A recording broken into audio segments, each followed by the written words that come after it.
Hello, friends. Welcome to the second part. Oh my God, we broke Abby. We've been dying laughing before the stream. My fault. Hi, hello. Welcome back to part 2 of the YouTube stream. If you missed part 1, that is up from yesterday. This is once again part of the COVID weekend. If you do not know, this is not like a just chill regular live stream. Catch up with yesterday's part 1. We are talking today about part 2, which of being a YouTube creator. So monetization, how to make content, how to market your content, all sorts of fun stuff. Noelle is our moderator for today, so I'm going to hand this over to Noelle. We are on a very strict time schedule for today, so go forth. Excellent. This time schedule thing is my fault. Hello, I'm Noelle, and we are coming to you today to discuss the behind the scenes aspect of YouTube that you may not have considered. We're hoping to give you aspiring YouTubers a little leg up that we didn't necessarily have. For the first hour, we're going to be discussing the softer side of YouTube, including composition, style choices that we have made, as well as a bit of planning discussion and stuff like that. And in the second hour, we're going to get down to business and discuss business and realistic expectations and how to optimize your plans and money even. We're going to talk about that kind of stuff. So yeah, why don't we introduce ourselves real quick? Morgan, would you like to go first? Hello, I am Morgan Donner. As I said in my yesterday introduction, I'm kind of a tutorial-y sort of historical costuming YouTube person. Bernadette? Hi, I'm Bernadette. You're on my channel, so you probably know who I am. Bernadette makes mini movies. Yeah. Abby? Hi, I'm Abby, and I am a very crappy version of Carol Burnett for the CosTuber community. I've decided that's what I'm going with now. And I'm Noelle. Carol Burnett. I'm Noelle, and I'm on Costuming Drama, and I do largely vlogs and sometimes like costumey travel vlogs, but mostly in my sewing room vlogs. Alrighty, guys. What kind of videos do we make and why? Why do you make the videos you make? Morgan? So I guess whenever I was learning costuming and how to sew and things like that, I have literally zero professional in any way, shape, or form training. It was 100% from the internet, from blogs and people posting dress diaries on LiveJournal and things like that. So as soon as I got like kind of good enough that I wanted to share, I did. And that is how I transferred into videos, is this goal of I want to share how I'm making something so that it shows somebody else how they can make it too. Okay. So tutorials. Abby? Well, the beefiest part of my content is unboxing and exploring antique clothing, like these two pieces I have back here. But I do also experiment with other types of videos, informational videos. The one I'm most known for is me telling my story about wearing 18th century clothing for 5 years and like that, what I learned in that experience. But I also am really enjoying doing very like kind of comedic centric videos and just kind of not taking myself seriously and having a good time and creating more entertainment value, because as much as I know I could probably do tutorials, like I don't want to do tutorials really. I'd rather just have I feel too much pressure with tutorials, so I let Morgan do that, and I just want to have a good time and look at old stuff. Bernadette?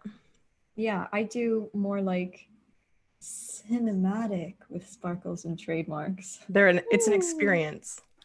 An experience. I like to tell stories with video, the subject being sewing. So I'm not like trying to teach you anything. I'm just trying to take you along on my journey and show you pretty stuff. That's half of my content. The other half I find is like the popular half is like me talking to a camera about stuff. That's I guess the entertainment value of that is the writing, because those are all scripted and written, spoken to camera, which don't involve so much prettiness, but I guess that's something we can get into. Cool. I make vlogs, and I make them because I like being on YouTube and I want it to be fast and easy. And also because I feel like there's a missing hole in the costuming world for someone who chats to you and gives you tips and tricks like a sewing buddy would. This is great in COVID. That that is with you, but you don't have to respond to them. Well, you can. I've done a couple of tutorials and I found that I actually hate that because everybody tells me all the things I did wrong in the comments. And I'm like, then go make your own darn video. So I'm too snarky to make tutorials. That is what I've discovered. So that's what's what on that. How do you guys plan your videos? Do you storyboard? Do you script? Do you wing it? Like, how does this go? Bernadette, you want to go first? Everything is planned for me. Very, very rarely do I just film a video unless it's a vlog, which I don't usually do on my channel. But actually what I plan first, usually I'll have a vague subject of like, hey, I should do a video on a bust bodice. But I will not start shooting that video until I have a title, until I've titled it in a way that I know will help people click on it. Not to be clickbaity, but just because I find that that helps pull the thesis of the video out. Because there's nothing worse than reading an intriguing title and then watching the video and the video failing to deliver. So if I have that really intriguing title first, I know that I can then shoot the video with that sort of theme in mind and make sure that I deliver on the title. So I don't do shot lists, I don't do storyboards. I find that it's just too time consuming for a YouTube video because there is the time pressure of getting content out for YouTube. But I do plan the overall theme and the storyline of the video before I start shooting. All right, I'll go next. Sometimes they're planned if I have like a themed video, but that's actually not very often. When I'm vlogging, most of the time, I'm just showing you guys what I'm doing that day. And the impetus to pick up the camera and talk to it is if something interesting happens, right? Like if I'm like, ooh, this part's interesting, I'll show them this. But frequently I don't, I'm just like, look, I'm making a dress, right? So the steps are all kind of the same. But if I get to a part where I'm like, this didn't go well, let me show them. And then let me show you them how I got over this. That's when I pick up the camera and talk to people. I also talk to people if I've got something on my mind. So no, I don't plan and I don't storyboard and I don't do any of that. It just is kind of all on the fly. Abby.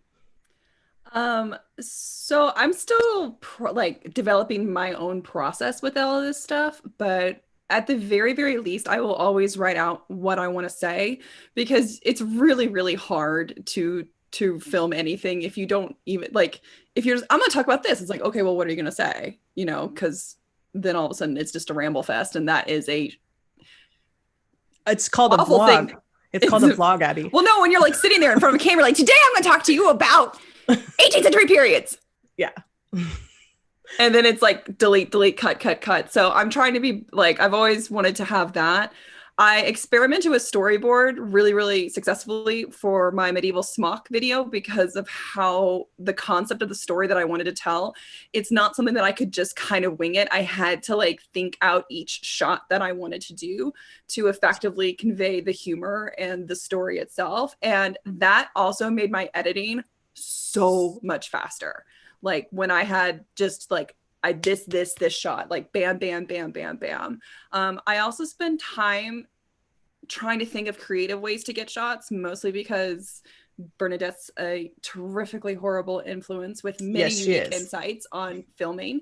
And so I'm always pushing myself to think about shots before I get them, and how many different ways I can get shots. So that sexy cutting shot of like on level of the scissors going by is still in my dreams. I do it. Morgan? I believe in you. Someday. I'll use the slidey thing. How I think of how to do my videos, it honestly varies so much from video to video. But I would say my most recent kind of trend is towards just filming the shots that I need to make my thing and not thinking about necessarily what I want to say about it per se, like just getting all of my shots and then at the end being like, all right, what do I have here? And then considering what I want to say about it and what I want to share about it, which for a more tutorial approach kind of makes sense, right? Okay, I have done the thing. I now have a pile of videos, which is essentially my steps. Now I need to figure out how I want to convey step 1, step 2, step 3, which I've definitely done it all sorts of other ways, but that's kind of my current go-to. All right. I think that's an interesting way to kind of show the difference between like a tutorial type video and a non-tutorial type video, because when you are doing a tutorial video, the storyboard is just the sewing. Like, so long as you can get the shots that you need, like that's all that matters. And then yeah, your script can come afterwards, because you might film it and talk at it and then it'll go wrong, and then you go, okay, well, do I want to keep that, or do I actually want to do a different technique? So being able to have that creative control, where if you're not doing a tutorial, you have to kind of think about things differently. So just keep that in mind, everyone listening. Also, if you're doing a tutorial and you get all the shots you need, you can always just wipe your audio and do a voiceover. Whereas I'm vlogging, like whatever I record, as soon as that thing is sewn, I'm not ripping it back out. So that's the shot I have, and that is the thing I'm keeping. Yeah. So you have to be a little more fluid and open with whatever's going to be on your channel, and hope to God that you can get the shot that you want to get of the thing.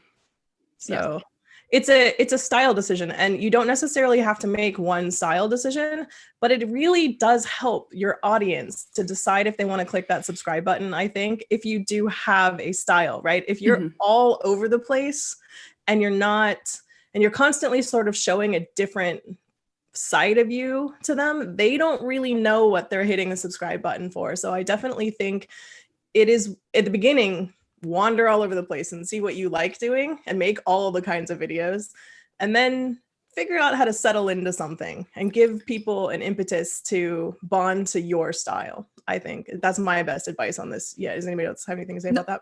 Absolutely. I mean, that's the concept of niching down, which if anyone here has ever gone down like how to be a YouTuber rabbit hole, like niching down is the biggest keyword. If you take any courses on YouTube, niche down, niche down, niche down, because and I know Bernadette has a lot to say on this too. So I will give her the floor in a minute. But you like, I'm not going to post videos of me going to Target. Like, I'm not going to post videos of me cooking dinner because it's not relevant to my channel. You know, it's you once you settle into what your channel is about, like, you can operate within that niche and you can expand out to different aspects of that niche. But yeah, if I have my 50,000 subscribers and they're there because I talked about 18th century dressmaking and unboxing antique clothing, I need to honor that. You know, even if I want to be like, I want to learn how to make postmodern furniture. Right. It's like, no. You can niche down too and still have it be really broad. Like mine is super niche down to I'm your buddy in the sewing room, right? But it's still super broad because now I can make anything and I'm still teaching you guys and hanging out with you and doing stuff. I can take you on costuming vacations with me because you're my buddy, right? So it's a very specific niche with a very broad amount of types of videos you can do. So there are ways to niche down without limiting yourself to a space where you're going to get bored. And you do need to watch out for that, because I used to have a makeup channel and I realized I got really bored of it because all I was doing was like talking about product all the time. And that's dumb, like, because you just have to keep buying stuff, which is stupid. And not to like bag on the beauty industry, but like, they're busy right now, like blowing up. It's fine. Yeah. Like, so you can niche down. Just make sure you like niche down in a way that gives you room to spread your wings, is my advice. B, you got something to say on this? I don't think so. I think most of it. Really? Am I supposed to say something? It's just no. If it's been covered, it's been covered. Yeah. All right. How do you guys, this like kind of ties into that. How do you guys choose what your environment or your visuals are, and how do you curate what you're going to show? I think curation is a key word here that we need to like focus in on, because curating your content is part of niching down, right? So like, for example, my content is curated down to exactly what I'm doing in the sewing room and the thoughts that I have while I'm in here that I want to share with my audience. Or if I'm going to go out into the world, usually it's a costume related event or like a big trip. Sometimes I just take them on regular trips, but yeah. So I curate my content based on what I think my audience needs. And my visuals are usually only my sewing room. Morgan? My visuals are also for the most part, only my sewing room.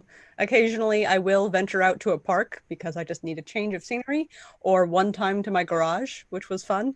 But otherwise, I tend to stay in my little sewing room, which I'm so grateful to have. And as far as like what kind of shots to keep or not keep, I think Bernadette does the same thing as me, taking small shots of a step. You know, if you want to show stitching a particular seam, I try to take a couple stitches and then that's good, because I'm not going to show 20 minutes of that same seam. So I've learned that I don't need to film 20 minutes, and that's bizarrely taken me a long time to figure out, which helps keep my file sizes small. I do film 20 minutes of me sewing occasionally because people get mad at me for not showing my sewing.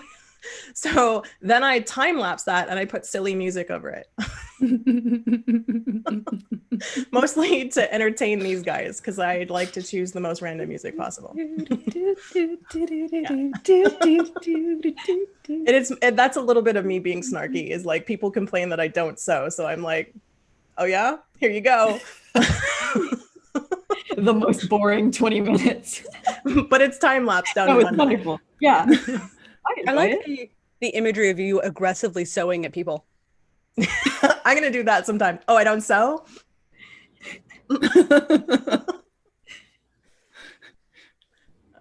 Bernadette? So I guess I want to say my like niche that I found by accident is like, I want to say time travel through the medium of dress. That's kind of my overarching theme of the channel. So within that, you know, the videos that I choose fit within that theme, or I adapt them to fit within that theme. So all of the sewing videos, obviously, that's sewing, time traveling through practical handcraft. But then there are other videos that I do, like going to visit Audley End, the historical heritage site in England, and visit the living history people. So it's, I mean, it is a vlog kind of, but you can't just film a bunch of footage of like you walking. Noelle can do this. Noelle's capable of doing this. I'm not capable of doing this. Of filming just a bunch of footage of like walking around a house and like putting it all on a timeline and uploading it to YouTube. Like that's not my style. It took me so long to edit that video purely because I was like, what's the story? What's the story? I need a story. And it wasn't until I sat down and wrote a voiceover of, this is why living history is so important to us. And that falls under my umbrella niche of time travel. This niche is not something usually that you know going into your channel. And you're really, really lucky if you do, and you stick to that. Because this niche is kind of developed as your audience responds to your content. As they view the videos and sort of pull out what they like and say, wow, this felt like time travel. Wow, this feels so relaxing. And you kind of realize that you're subconsciously doing things, and you can curate the things that you're doing to heighten that effect that people are responding well to, and thus heighten the positive effect of your content in general. For sure. Abby? I'm so like just listening to Bernadette being like, yes. Yes, I don't actually remember what the it's question mesmerizing. Was how do you choose your visuals and curate what you're going to show your audience? Like, like, wow, Bernadette, keep talking. That was great. So yeah, I've kind of started splitting my filming locations simply because my sewing room, which we talked about in the first video, so yesterday's video, while it is a designated space for sewing and creating, and you know, I have the wall and I have the white walls for light, it also is kind of hard for me to get shots kind of like this, especially when I'm working, because my cutting table is actually the ruler of the sewing room, and it's massive because this is what's actually the most important thing. And so I always, when I'm in here unboxing, I always have to have my camera on the other side, and so that's actually really far away. And so sometimes it's just hard for me to get the shots that I want to get unless I have like that as my A camera, and then I have my secondary camera being used to get like the more dynamic shots. So when I am sewing, like it's fine, I make it work. But if I'm sitting down and I'm talking and doing like a talking head video of talking about things, I prefer to go downstairs, because I can put myself either in front of my fashion plate wall.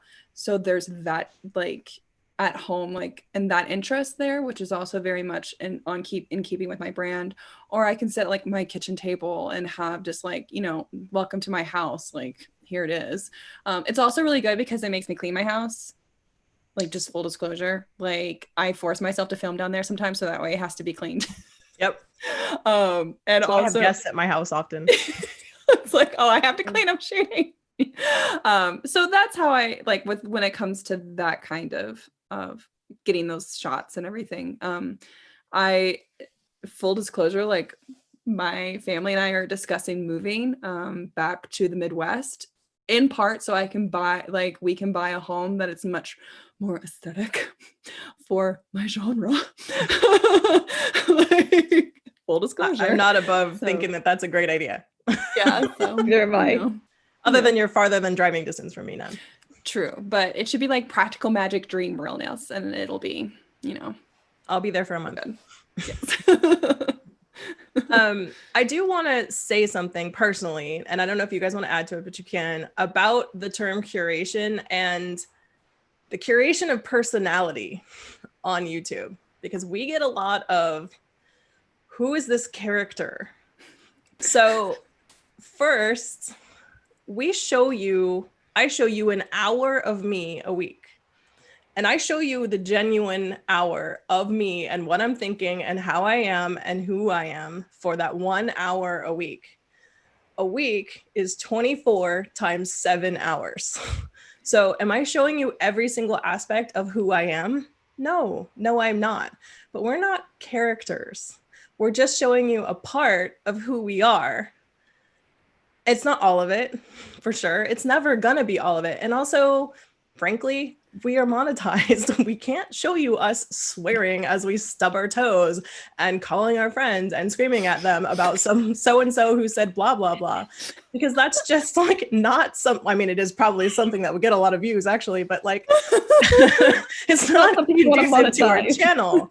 So the most hurtful thing you guys can say to us basically is, who is this character she's trying to portray? That's not who we are. We're showing you who we are, right? And so we do curate our videos to show you who we are, but that's not a lie. It's just part of us. It's like when you have friends in different environments in your life, like, do you show your coworkers every single aspect of you being like freaky weird? No. Right?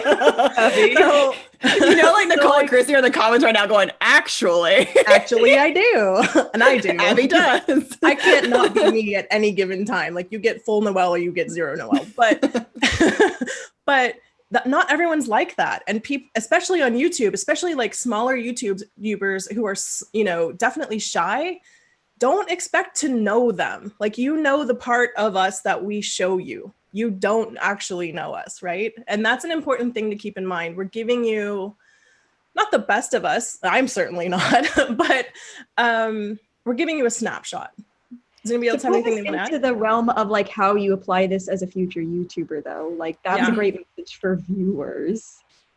But if you want to, because I know there's a bit of like mental struggle for people who are just starting to put themselves online, like, who are you supposed to be? What's the character that you're supposed to exhibit to the world? And I do often, in describing, you know, how to YouTube, I do often use the word character because I like to equate it to a novel.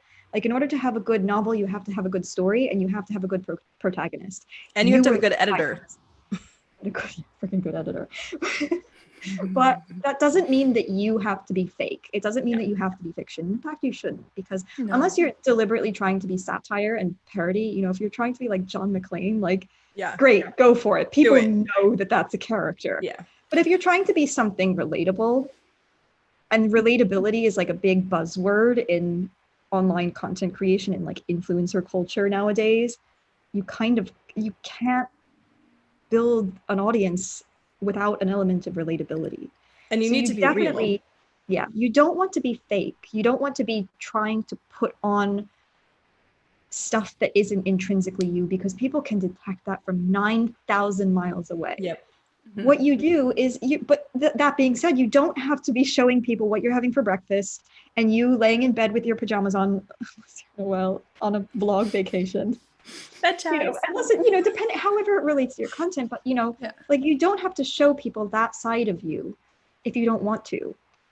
You show the people the side of you that you want to, because you do have these natural traits yourself.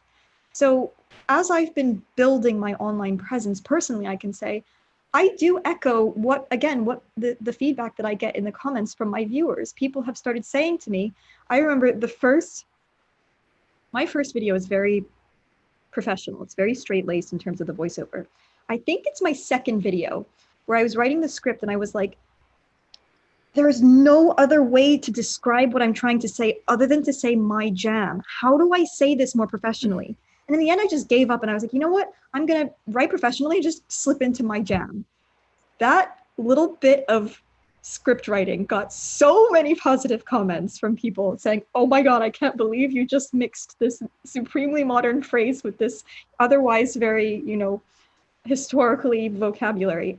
And that became a part of my brand. It's a natural thing that I do in my everyday speech, but I was trying to hold that back because I thought I had to be professional. It turns out that was a huge selling point of my brand. The videos that I get the most comments on, and the part of the video that I get the most comments on, is when I am being a complete freak show.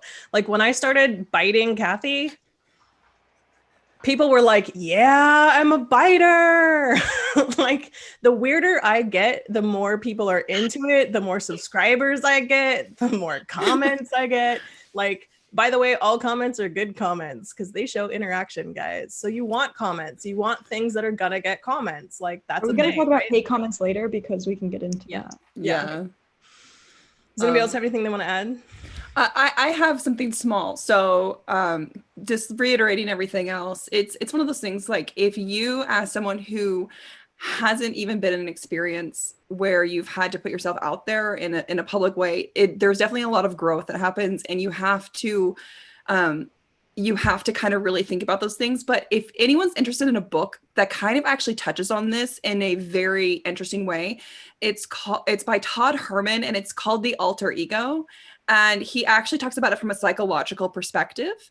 And so if you're someone who maybe you're very, very shy and you're very, very introverted, and your natural way is to kind of just do this, but you yourself have that deep burning desire to want to start a YouTube channel, to want to put yourself out there, which, it's like, I honor that, like go forth and like do it, because your body, your soul is telling you to do it, but you're kind of scared.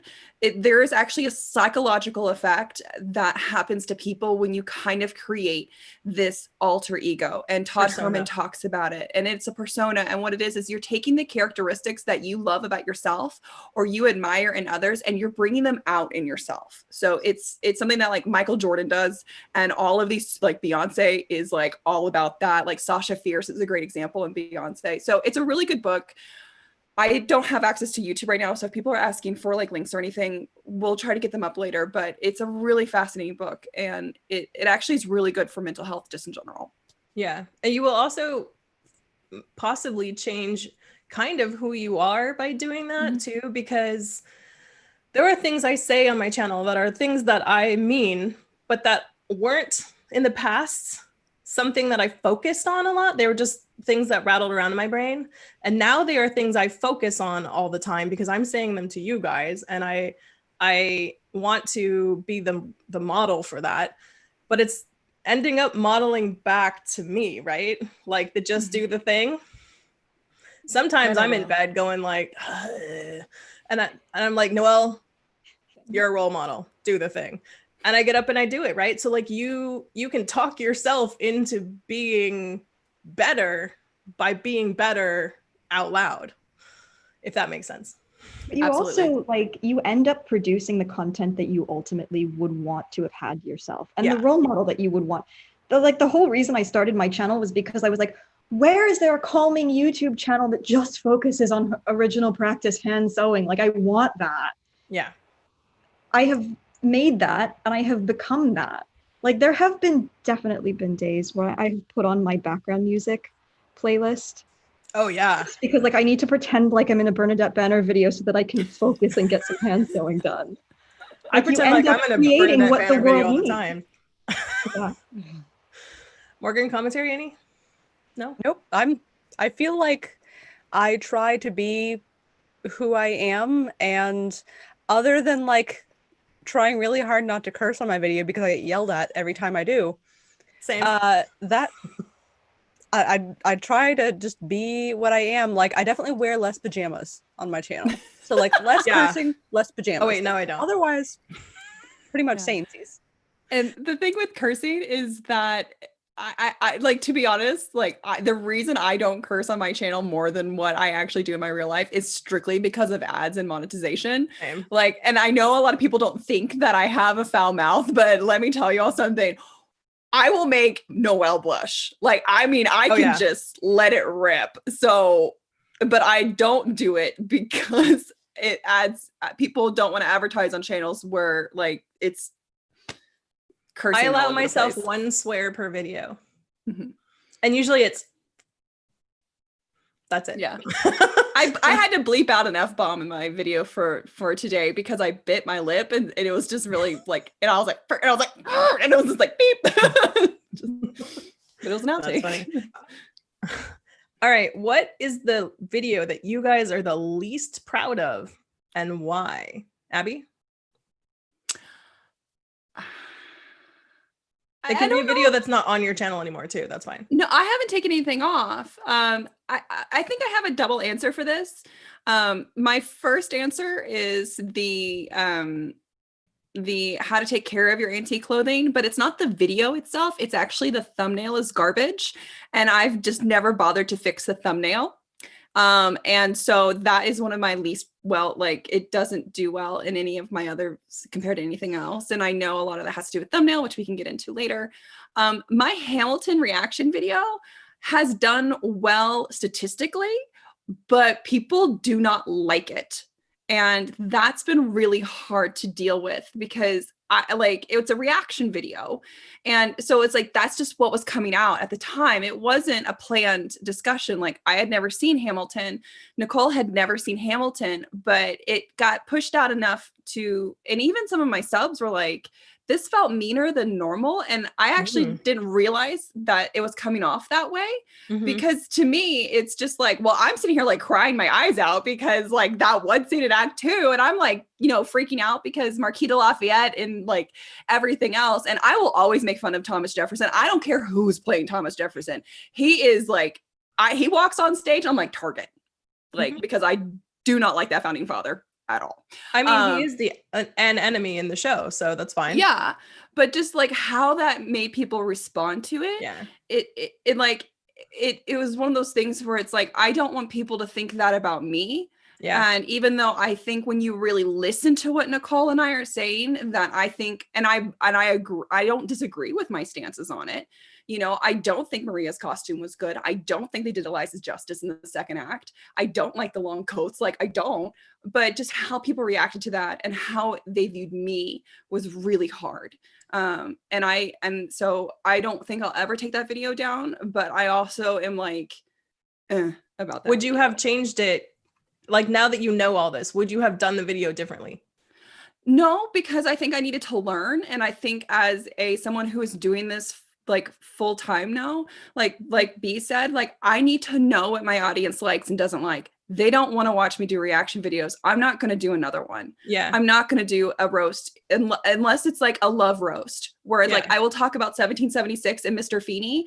And yeah, we will talk about their couch suits. Yeah. But I love that movie. Like I will never like, I won't because no. Like, I think the takeaway here though is like, you can make mistakes and you can have a thing on your channel that you're like, ouch to, and just leave it there. It's fine. Or you can take it down. Learn. Yeah. Or you can take it down. If you don't have to leave it there, but like learn. Bernadette, do you have a video that you are the least proud of? Yes. And I'm going to try and keep this like helpful to you and not go into my personal like reaction to it because that's not useful to you. But so the video, it's now taken off my channel. As you know, I do like give people warning before I take videos off my channel just because like some people have like, this is my favorite and they want to save stuff, but it was the Christmas vlog. It's probably one of my favorite videos I've ever done. I love that vlog. I think it's a beautiful, sort of recording of a new experience for me that I got to spend with one of the most important people in my life. It was an extremely different view of my life. It is an extremely personal view of my life that I haven't shown on my channel before. It's not what you subscribe for. It has nothing to do with sewing, very little to do with sewing. It has nothing to do with that time travel niche aesthetic of my content. And people got a different view. People got a more personal view of my life, which was different, and it was jarring, and it sort of clashed with the reaction, with the perception of the character, the protagonist of Bernadette Banner, and the theme of time travel that a lot of viewers had in their heads, and they didn't like that. And that video, not only the video got a lot of negative reaction, but it started to spark a lot of sort of personal backlash against me as a human, and that I found really toxic. I was like, after that video, I was like, this needs to come down, and I need to stick to the theme of the work, and I need to keep my personal human self out of this. So your takeaway is you diverted from your normal content violently, and that backfired. And you can take that down.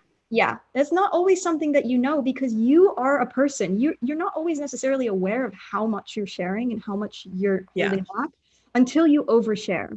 And you're like, wait, that was a mistake. And that's why I think it's important to really keep an eye on things.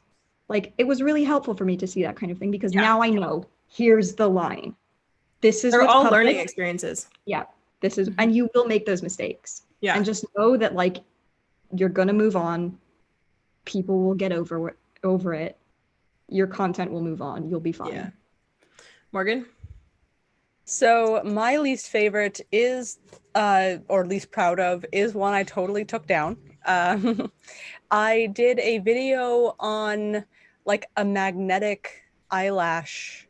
Oh yeah, I remember that liner thing, like, which in a way felt good to me because I love new things, and it was to me a very new and exciting thing that I'd not seen before, and I was like, this is so cool. And I legitimately had so much fun filming that. Like, I was like, oh, this is kind of what like beauty YouTubers do. Like, it was very, very fun. Very fun to film, very fun to edit. Like, I enjoyed the process. But then after it, and it received perfectly fine, you know, when people, I don't remember. That's not like a beauty vlogger, like, just so you know. But I didn't get a lot of like, you know, bad comments about it. Everyone was like, cool, like this was fun and different, sure. But like over time, I just got more and more like, this doesn't fit. Like it fits in a way because again, I love me new experiences, new crafts, new things. Like it's my favorite. But I feel like it lacked the historical context that I tend to prefer. So I decided one day, like, you know what? I don't need to keep up this video that kind of embarrasses me. Right. Even though the video is fine. It didn't fit. So I took it down. So I don't really have a video that I am not proud of myself. I stand behind, like, I am giving you an authentic Noelle experience at all times. And that's my channel, right? So I do have to say that there is 1 or 2 videos out there where I've gotten a couple comments that like say, you seem really down, or you seem like you don't like sewing. And my reaction is always like, you know what? Sometimes I don't. Like, sometimes I really hate this, you know? And, but I like the end result, right? So I'm going to keep sewing. Like, I don't always love sewing. I don't know. You guys all like sewing. I'm like, sometimes I'm like, F this, like, I don't like it. So, those videos to me personally feel very real and very raw. And I want to leave them up because I am proud of them. But the takeaway here is like, not everything that you're okay sharing with like that is going to hit with your audience, right? And tangentially to that subject, you are not for everyone, right? There are some videos that you put out that are going to show parts of you and they're going to turn people off. And that is okay, because the niche that you have is for the people who the niche that you have is for, and not for everyone. There are people who don't like Bernadette, believe it or not. There are people who don't like Abby. There are people who don't like me and who don't like Morgan.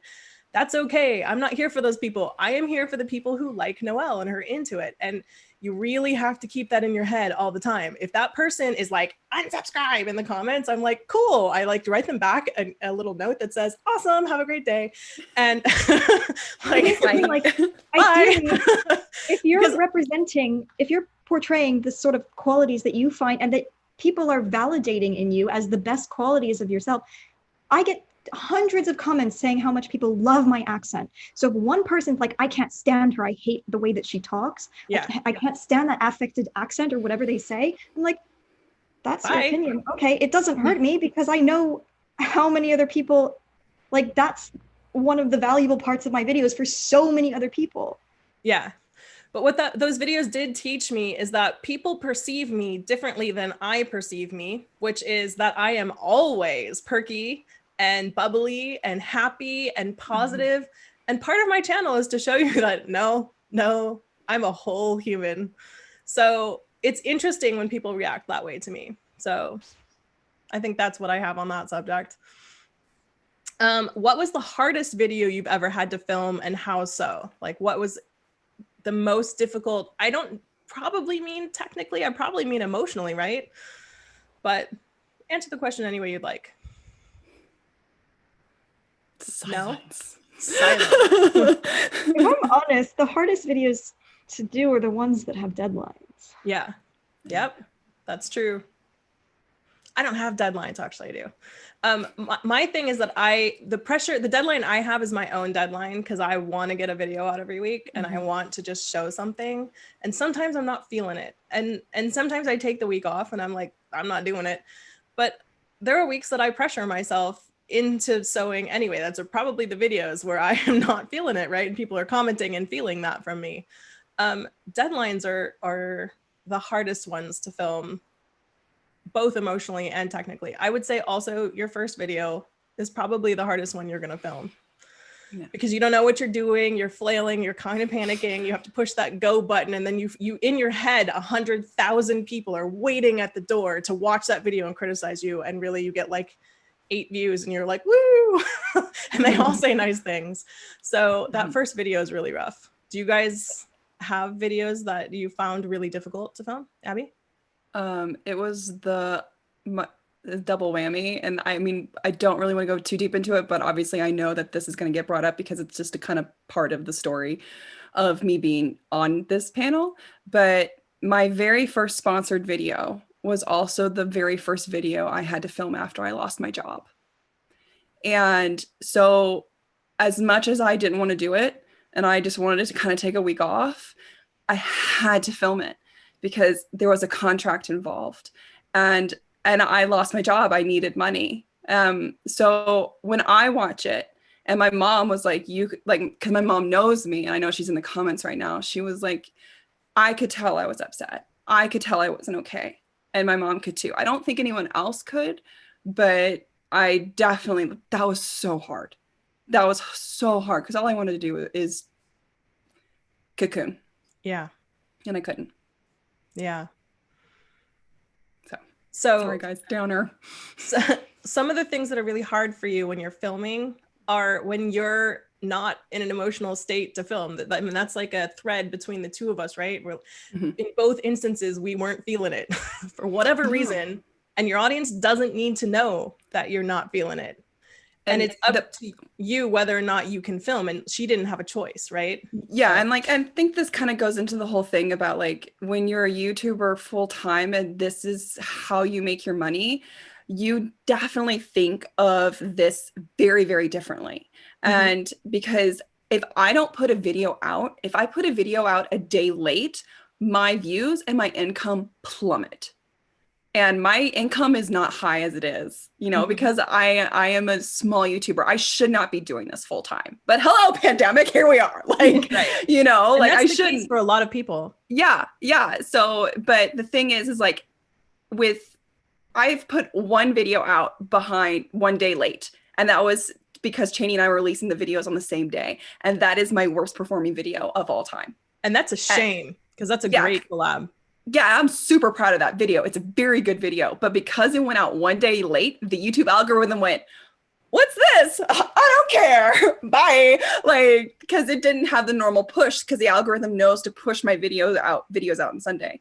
But yeah, if I don't put a video out, like views go down, subs go down, money goes down, everything goes. That's interesting because I don't put a video out on the same day any given time. Like it's all over the place, all over the map. Mm-hmm. Morgan, do you have a video that was really difficult for you? So I would say that for sure, videos that are on a timeline, sponsored videos, are frustrating because of logistics, and you have less time with them because you have to give them to the sponsor to view early.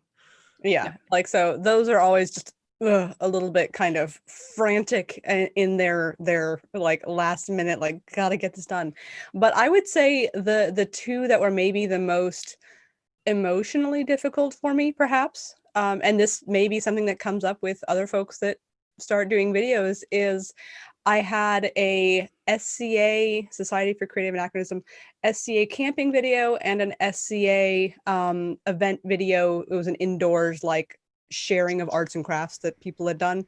And like, I felt so incredibly nervous about representing this organization that has not given me permission in any way, shape, or form. Like I who am I to be, to be putting these out? Like, but I mean, to some extent, my experience is my experience, right? Like that, it's fine.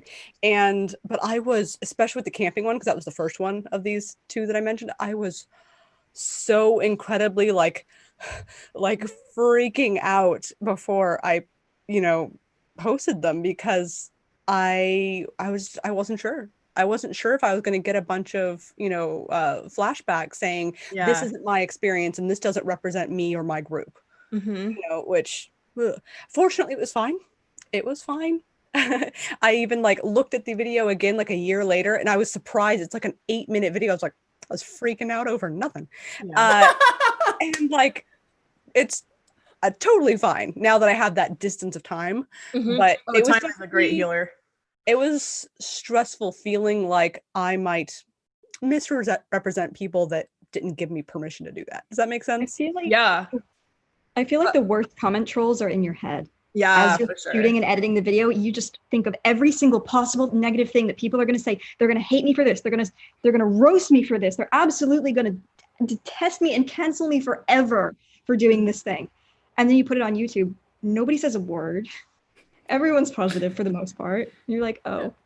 So I actually want to change my answer a little bit. I think my most difficult and most stressed out video that I've ever had is the next one I'm going to do, my panel at 4, because I'm talking about race and inclusion in the costuming community with a bunch of people of color. And I am terrified. I have felt sick to my stomach all week about it because I just want it to go so well for them.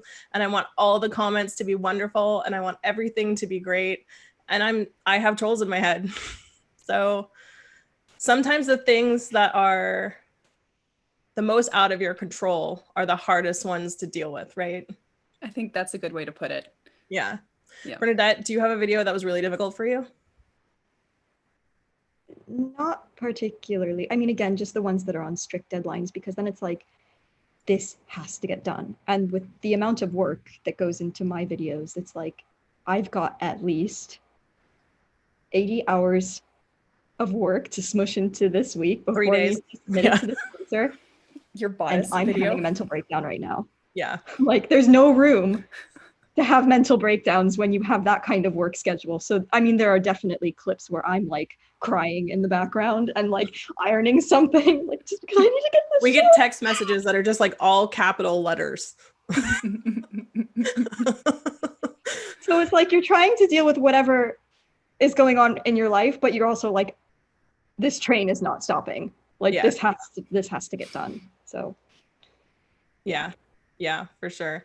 So in our little sheet, I have, we're at 50 minutes, by the way. So we're going to roll into the second side of this. I have Are we on schedule? We are on schedule. Good job, guys. High five. Group 5. Group 5. career paths in this YouTube. next set. Does anyone want to talk about career paths in YouTube? Yeah, Bernadette, does anyone want to talk about career paths in YouTube? Let's talk about being a full-time YouTuber. So I'm the one that can't speak to this because I'm not a full-time YouTuber, and I don't really plan to be a full-time YouTuber. We have 2 full-time YouTubers and one who is potentially at some point maybe going to be a full-time YouTuber. So Abby, what was your experience being a full-time YouTuber? I thought I would go after Bernadette. I don't think this is fair. I'm the baby of the group. All right, Bernadette, go. Save Abby. Okay, so I'm not going to tell my whole life story, but basically I'm a full-time YouTuber. So I wanted to be a dress historian. I wanted to work at the School of Historical Dress, but that's not like a viable career choice because they can't pay people. At least when I was, wanting to work with them, they weren't in a position to do that. So I was like, how can I continue doing this original practice sewing that I adore doing, but also like I didn't think I was going to, but anyway, so I had been putting some work online. You can go watch the careers in fashion history for my full backstory if you so desire. But basically, when I started putting videos on YouTube and started doing some research on how making videos for YouTube works, because you know me, I have to do my research on everything. I realized, oh wait, so there's actually a way to make a living at this. And I don't think it's as difficult as I thought it was. So basically I just did a heck ton of research to figure out all the different ways to monetize stuff, how to optimize your videos so that the content is viewable, so that it's marketable. And this is kind of all the stuff that we're going to get into in this half of the stream. But there's a little bit of, obviously it doesn't happen overnight. And there's a little bit of, pieces that have to slide into place before you can make it work. Step number 1 is you have to build a following, because you cannot monetize anything to a sustainable, livable level until you have the numbers to sustain that, I guess. I think step number 1 is actually you have to have drive and be willing to work. Yeah, drive, be willing to work, be able to put out good content, because the good content will build the following, and the following is what you need to monetize. It is a job, people. It is a 80-hour-a-week job. It's 2 jobs. This is why I'm not gonna be a full-time YouTuber. I have an actual job. It is an actual job. That's the thing, is it is more work than the work I do. I watch her. It is way more work than the work I do at work, at a corporate job. Yeah. So don't go into it thinking you're just gonna be a YouTuber. Yeah, I will say that I had just come off of another job when I first started the channel. And based on the research that I did, because I chose a sample size of 5 YouTubers and successful YouTubers, binged watched every single video that they had ever produced in their lifetime, just to map out where they started to get big, where their quality started to change, where they went full time. According to my data, it took about 4 to 5 years. I now realize this data is skewed because that was back, starting from 2012. YouTube wasn't monetized really back then. Now it's everything's fully monetized. The process is streamlined. You can become monetized and build a following in a much shorter period of time, as I learned. So I have no idea where I was just going with that. You researched YouTube. That's how you get started, right? You research YouTube like you research clothes. Well, the point is, I had come off of another job, and instead of immediately looking for another job, I had the means to I was like, well, you know what? I can actually take a couple of months off. If I'm really hardcore serious about this, I did not think I was going to become a YouTuber by the end of the year. I was like, but I at least need to start building a following, putting in this hustle to build a following, so that maybe in 4 or 5 years, when I'm inevitably so unbearably sick of the job that I'm doing, maybe I'll by then have enough revenue to become a full-time YouTuber. So I was doing that. I was churning out not churning out, but I was hustling. I was making the content. I was doing the research. I was staying focused. I was working the hours. And it got to the point where it was the end of the year. And I was like, all right, I'm reaching my cutoff. I'm going to have to start getting looking for a full-time job soon, because this has to happen. And it just so happened that at the end of October, one of my videos went massively viral, and I just went from 1,000 to 50,000 subscribers That's a little bit, that happened by chance. I have now figured out kind of how to orchestrate that. However, so that's when I got monetized for YouTube ad revenue. That does not mean you automatically make a living. It means you make an additional like $200 if you're Or lucky. 10, reach that like I did. 50,000 subscriber position that I did. Yeah. So it was like, okay, how else can I monetize the channel so that I can go full time? And it was a matter of, okay, well, I can launch a Patreon because that revenue will be. And we're going to talk about all this stuff in depth in a little while. Yeah. So it just so happened that I launched a Patreon, and between the Patreon and the ad revenue and like holiday money that I got, I bought my expenses for the month of January. So I was like, okay, I'll start looking at the end of January. In January, my ad revenue was up a bit, Patreon was up a bit, so I could buy February. And then by the time it was March, like another video had gone viral and I was completely sustainable. But that doesn't happen unless you go viral, and you don't go viral unless you do a lot of research and make videos that are targeted to go viral. You can't make a vlog like I, and you can, I mean, you can go viral with a vlog, you absolutely can, but I don't make them with that intention. I don't make them in the way, like there is a way to make a viral video. They're actually not, I mean, they're time consuming, they're tedious, but the formula is not a secret and it's not that complicated. You have to have an amazing thumbnail, you have to have an amazing title, and you have to have a very specific kind of content to go viral. And if you know how to do that, you can make these and then you can go viral. But if you don't do that, you're not going to do that. And if that doesn't happen, then this takes years. And right? I also want to like explain something in that the algorithm is not luck, and it's not some like omnipotent deity that punishes you for arbitrary, like unknown sins. There's no shadow banning in YouTube. Either you're good with YouTube or YouTube kicks you out. Like, right. It's workable and it's work, right? So here's the goal of the algorithm. The algorithm exists to make YouTube money. Yeah, That's the purpose of it. How does YouTube make money? Through ad revenue. Nice. YouTube, the algorithm literally wants people to be watching your videos only if they're good. Mm-hmm. Because if your video isn't going to hold people's attention and it's going to cause people to click out of YouTube, that's bad. Because it won't show as many ads. It wants to push people's videos that people click on, and then it wants to push the videos that people watch to the end. So higher percentage of watch time, are we getting too deep? Well, I was like, are we just going to go ahead and skip up to algorithm since we're in this now? Or let's go back to that. Because I have like a lot I want to say to this as well. So I was like, wait, are we changing? Like, no. Do you want to talk about your full-timeness at all, Abby? Do you have anything to say? Yeah. Well, I think one of the reasons why I thought this panel was important is because all four of us are in very different positions within our YouTube experience. And what's happened to me is very, very similar to what happened to Bernadette. So, and like I had a video go viral when I was very, very new channel. And now I'm in this situation. Obviously, I had a job and I no longer have that day job. And I'm in a position now where it's like, okay, like, can I actually make this work? One of the reasons this is even possible is because of that viral video. That viral video has sustained my entire income. It has sustained my entire channel. And this actually goes back to why I won't remove that Hamilton video, because my channel is so small that video went out past my subscriber base, and thus it restarted the 18th century dressing video again. And I am on the 1 million view countdown for that video because of the Hamilton video. Like, I don't have the luxury at this point to take down a video that's doing well, even if people don't like it. Like, all press is good press. Yeah. And so, there it is. But so for me right now, I am almost to 51,000 subscribers. I hit 50,000 yesterday during our live stream. So yay.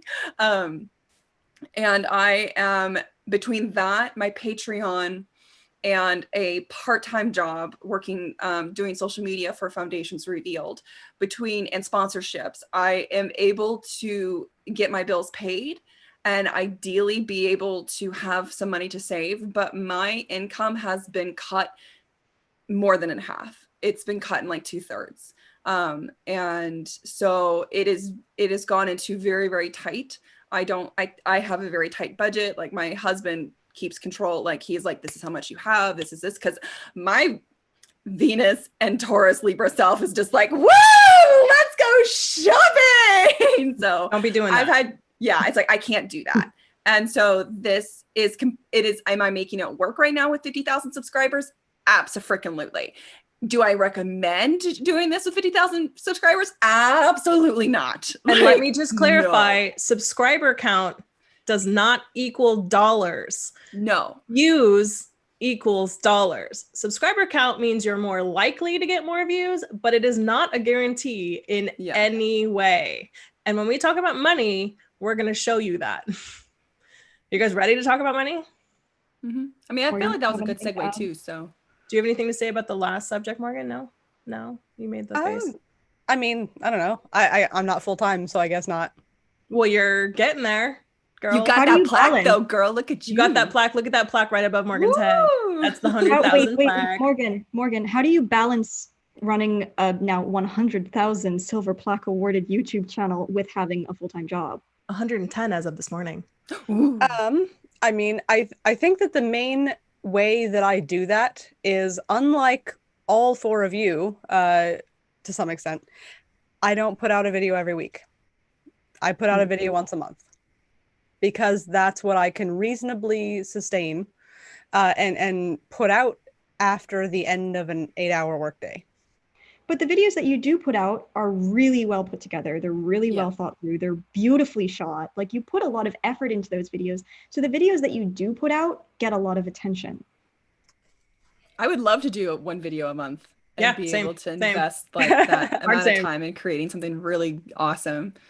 Like, that's the dream. It does change your financial situation if you put out one, like every video matters, right? And it's all money, right?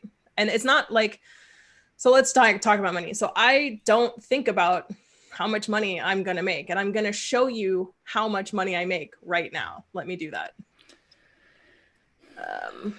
Data. We love some data. I'm going to show you from last August until now, but I can actually show you the whole thing. Share screen. Here you go, guys. This is it. So I have currently 16,000 subscribers as of the end of July, and this is how much money I'm going to make for July. It's $474, right? Yeah. You can see a steady growth trend here, and then you can see COVID happening. Oh yeah, we should talk about AdSense. This is COVID starting here, right? Because a lot of advertisers started pulling their advertising from YouTube because of budget panic. Yep. So all of our all of our ad revenue was basically cut in half at the beginning of COVID. So this is my CPM. You can see it going up, up, up, up, up, up, up. Oh no, what's happening here? Wait, we need to explain CPM. Yeah, I was gonna say we need to say what CPM is. Okay, this is cost per mil, and it is what you get for every 1,000 views. It's not what you get. It's what the advertisers pay for every what they're willing to pay for a PM is.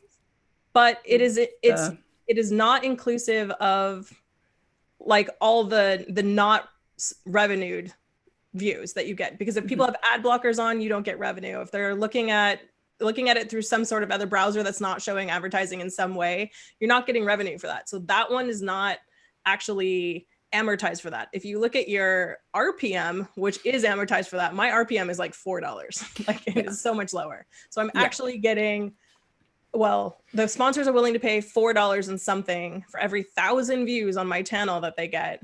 And everybody's CPM changes, and it changes per video, per day, all the time. So this is just an average across my whole channel here. Yeah, so I think all of us actually have different CPMs. Yeah. Yeah. But the way that CPM is calculated is it's an average of, it has to do with where in the world your viewers are located, because advertisers are more willing to pay more for a viewer in, I don't know, Canada versus a viewer in, I don't know, China, because that's where their product is based. Australia pays pretty well. Oh yeah. Norway too. Yeah. US is pretty average actually. So, and I think the UK is kind of low for me. Anyway, so this is actually what I make. So if anybody wants to know, this is what it is. And this is based on me putting out one video a week. Typically, there are months where I skip a week. I think in March, I didn't do 1 week or something. I took a week off or something. And you could see that in the drop here, right? So this is a thing, guys. Like somebody asked in the comments, like, how is Noelle not a full-time YouTuber? Well, I only have 16,000 followers, right? And I say only, that's a massive number of people that watch my videos every single week. Like that is an insane number of human beings to look at my face.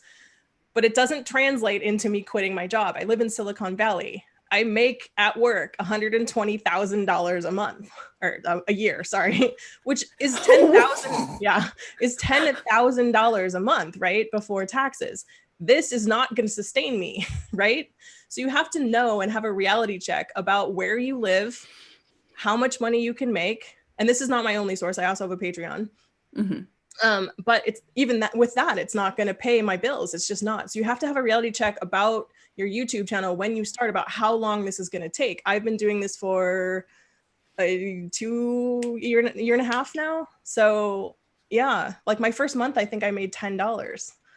So you have, and that's my joke, is I make tens of dollars on any given video. I only make like $30, $40. It's not, I'm not doing this for the money, guys, ever. Like that's not a thing. So it's a reality check, right? And it's not scalable. Like once you see Bernadette's numbers, you're going to see that number doesn't, like, if it doesn't go from 16 to 100,000 and become $29,000 a month, right? Was what the math would be. It doesn't do that. Nope. Bernadette, you want to talk about your money, yeah? Yeah, the thing to remember is that YouTube ad revenue is not a solid source of income. Yeah. It's subject to so many fluctuations. If you stop uploading videos for a period of time, your income's going to plummet. Like that's way too much pressure on your mental health, which is not good. But also like unexpected things like COVID, you know, all of a sudden, all the advertisers are pulling their revenue, your monthly revenue is cut in half. Your video gets demonetized, your video gets a copyright claim, and that whoever owns whatever content is in your video starts to claim the ad revenue that's in that video, because that's what happens when that happens. Because you use their music? Yeah, or they can whatever. 100% of the revenue on the video. You don't generate revenue from that video. So it all depends on, there are so many different, someone with 1 million subscribers can be making less money off of their ad revenue than someone with 10,000 subscribers. Yep. It also has to do with how many videos you put out per month. So like someone who puts out 2 videos per month with 10,000 subscribers can be making more money than someone that puts out 1 video per month with 30,000. Or they can make a lot more if their videos are targeted in a different way and tend to go baby viral all the time. Yeah. It totally or they have a higher CPM. So like the CPM, that cost per mil number, if someone has a $2 CPM, they're going to make half of what someone with a $4 CPM has, just based naturally. Yeah. And the general range of CPMs is anything between $2 and $25. That's the average. Yeah. It goes way past that and it goes down to nothing. So if the average range is that big, you got to understand you're going to be all over the place. If you want to make this a job, you have to have such a buffer to be able to absorb any weirdness in YouTube that you need to make almost twice as much as you think you need to survive. Yeah. And you never know too. Wait, go ahead. You have something. I was just going to add on to that. Another thing is you did a decent suggestion, Bernadette, but like Catherine Manning, who was the content bug, like she was making a livable wage with less than 50,000. Like she was doing decent AdSense revenue, but she was putting out 2 videos a week. 2 videos a week. So then she had this huge catalog, and her content, her niche has a very high CPM. And so that's something is like we've kind of touched on it, but just to make it very direct, your niche, your content, the type of content you create will have a direct effect. Also where you live is going to have a direct effect on your CPM. So if you create a YouTube video about doing YouTube, you're going to have a really high CPM because advertisers are like, yes, because advertisers are like, oh, people on YouTube want to learn about making YouTube. Hello, we're here. All the money. Or if you're putting out, 2 videos a week, you can make it work. Is that good for your mental health? Is that good for your quality content? That's debatable. So there's like, that whole. So I have screenshot my numbers from 2019 because that's kind of as my video, my channel has been growing. So I just wanted to show you the progression of that. Try not to scream at the end, but I'll. And let me remind everyone that Bernadette is exceptional, like in so many ways. She's an exceptional human, but also she's exceptionally hardworking. She does her research. She works 80 hours a week. This is what can happen if you are willing to put in the effort. So some just markers, again, subscriber count has nothing to do with this, but in January, this was kind of when I was first monetized. I had about 85,000 subscribers in January. I had another viral video in March and hit 100,000 in March. And then I pretty much stayed about 200,000 until November is when I had 4 videos in a row go massively viral. So that's the number that you see there. What happened in March? That was the corset myths video. Oh, okay. So that one got 1 million views. That's what, an additional 1 million views plus, I don't know, 30,000 subscribers did. Yeah. So when that happened in March, I was like, oh my God, what am I going to do with all of this money? Also, 1 million views does not equal $24,000, everyone, because No. I have my 1 million. Again, yeah. That's why I explain the $24,000 was across 4 viral videos, 2 of which hit 500,000, 1 hit 1 million, the other hit 3 million. So like you've got to hit some crazy numbers. And this is also at the end of the month. So you get the holiday ad revenue. Advertisers pay like double what your CPM skyrockets in November and December because everyone wants to advertise. So it was like the perfect storm of events. Like this, you do not look at these numbers and think like, I'm a millionaire YouTuber. In fact, someone actually made a video of like, how much does Bernadette Banner make, on average? And they were using these numbers off of my Social Blade, which is like a public analytics thing. And I went down into the comments. I was like, hold up. This was a fluke event that you cannot count on this. And because as you can see, when the second video went viral here, it dropped right back down here. And it's a new normal from this, but it's not nearly this. So these viral numbers, like you do not count on those and you do not set new expectations based on your viral numbers and then suddenly feel disappointed by your actual normal. And that goes for all parts of it. How your videos perform can also make you feel crappy afterwards because your next video doesn't go viral and you get real sad about it. No, treat that as a bonus and an exception at all times. Mm-hmm. Yeah. So I did want to mention, you talked about Social Blade. If you guys want to know what anybody's numbers are, you can just go to Social Blade. Yeah. All data is available, peeps. I should also disclaim, like, everything that you make pretty much as a freelancer, as a YouTuber, is not taxed. Nope. Put away your taxes or you're going to get hit with a scary tax bill. Yeah. So, like, whatever you make on YouTube ad revenue, on Patreon ad revenue, on merch revenue, on sponsorship revenue, 35%, 35%, put it away and don't touch it until you get that tax bill and you pay that tax bill. No matter how little you make, no matter if it's $10, I got $3.50 in the bank. I'm not kidding. Give yourself a tax return at the end. It'll be great, but don't get hit with an extra bill that you can't pay or you're like your YouTube career is over. Because if tax time happens this year and Bernadette hadn't done that and COVID hit and her numbers tanked, think about what goes down. Save it while you got it. Mm-hmm. I mean, and I think that's something to bring up too, is because when you see numbers like $1,500, $3,000 a month, it's like that looks beefy because like that is like when you get a paycheck like that with all of everything taken out, it is a decent paycheck. But yeah, you've got to take that percentage off. So, and that's immediate. So then it actually is a lot of money that gets taken away.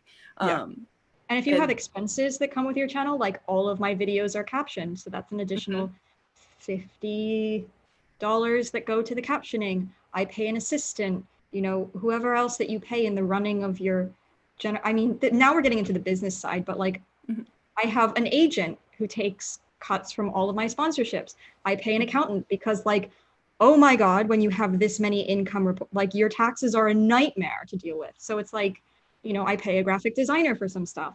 So it's like, as you start to become more and more of a like operational machine, you have to employ more people to free up your time so you don't have to do all the dumb admin stuff and you can focus your time on making videos because that's what you're supposed to be doing. Like you are the person that can do that. That's what makes you the money.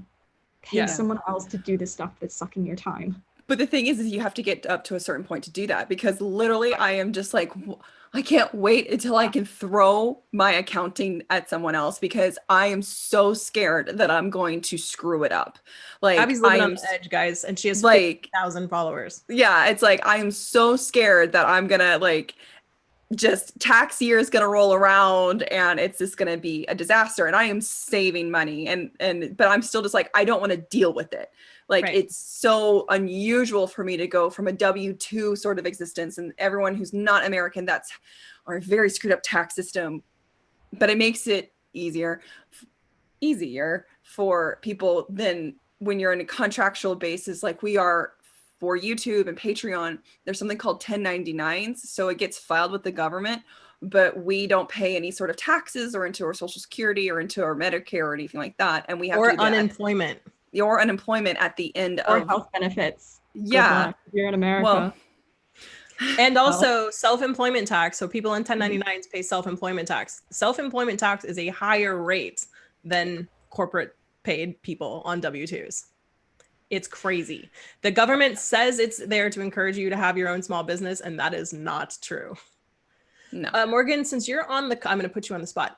Don't feel you have to share any numbers, but since you're on the cusp of trying to figure out if you might be able to go full time, do you want to talk about that just a little bit? Sure. So it's definitely been interesting. As I mentioned, the working full time does mean that I have very little time left over towards YouTube and other like creative efforts, but I do enjoy putting forth that time. And I would say that as I slowly saw all of my charts kind of sliding upwards, because interestingly, like I haven't had anything go viral. I've had a pretty darn steady. Your numbers are incredible though. Yeah. Which is great. Like in a way that's nice because it's made it so it's a little bit more predictable for me. And as I've kind of watched my numbers grown, I've definitely had like in January, I was like, I think that like by May, I think I might be able to do the thing. Cue COVID. And my ad revenue plummeted below half what it was. I was like, never mind. Thank you for keeping me in check, real life. Much appreciated.